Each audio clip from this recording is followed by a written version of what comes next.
Roads, a critical part of our transport system, providing vital links between our communities and the conduit for most of a region's economic and social activity.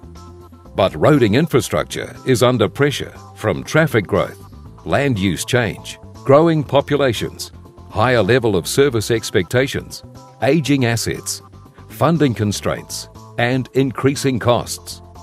MWH's Economic Network Plan facilitates network investment decisions, enabling solutions that are efficient, affordable, safe, sustain economic activity, and meet social needs for current and future generations. The ENP approach was really born out of a need to think differently about the way we prioritise investment in our roading infrastructure. The drive to do more with less, the shrinking budgets, the need to think differently about how we spend our roading dollars and our rating dollars.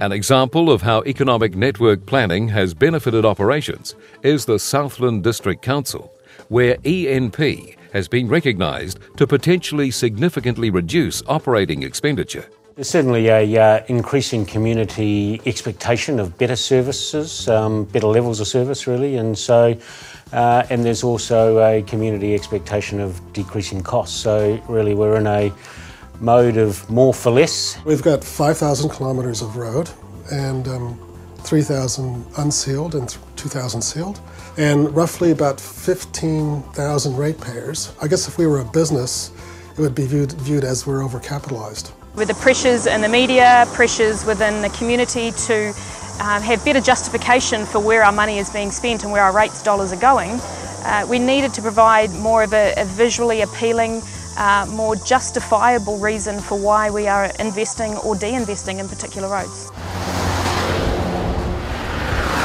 I think the community is expecting more transparency. They like to see decisions being made in open and understandable manner. The change of thinking from just the cost of a road, the cost of filling a pothole, the cost of clearing a culvert, and adding in the consideration of what value that road has to our community's economy. For me, is all about good data, to be able to make good analysis and make good decisions on the basis of good data, and to display it in a meaningful way that help us make decisions about where to invest in roading. The ability to bring together not just the financial cost of building a road, but bringing in the value of that road to the community from an economic standpoint, from a social standpoint, from environmental considerations and safety considerations. So we're now starting to build a whole-of-life cost that goes past just the engineering. ENP certainly gives us a way to look at our network that we've never been able to look at it before. I think one of the other key benefits of the ENP approach is the ability to present the outputs in a visually appealing way. The outputs out of it can be refined down to quite simplistic graphs, for example. Visual maps, such as this one that we actually use now, exhibits the actual economic areas of work and what process we're looking for, almost like Google Maps, if you will.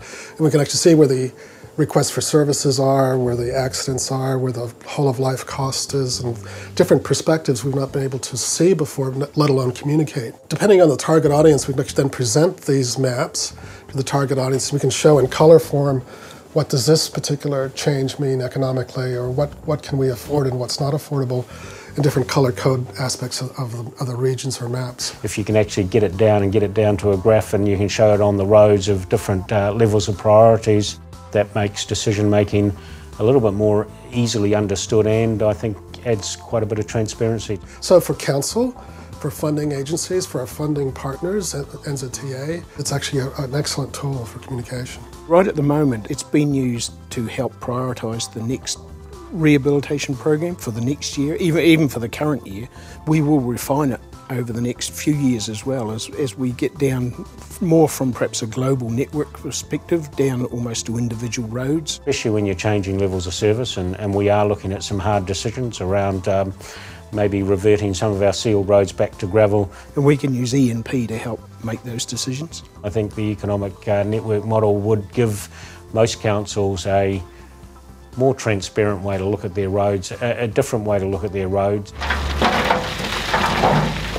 There are many other authorities that will have elements that are very similar to Southland, and the tool itself will be able to improve their processes for making decisions around the peculiarities of their district as well. And I think there will be pressure up and down the country to start thinking of your network in terms of economic outputs that it can create. I think the drive to do more with less in local government and central government means that we're working hard to find efficiency gains within our council processes, but there's only so much we can gain from trying to be more efficient in the way we are currently doing things. What I think EMP provides is a different way of thinking and a different way of finding those savings that may not have been as obvious in prior years in the maintenance budget. ENP is a professional service provided by MWH, an organisation comprising highly experienced and specialist infrastructure experts working with you to optimise outcomes from your roads.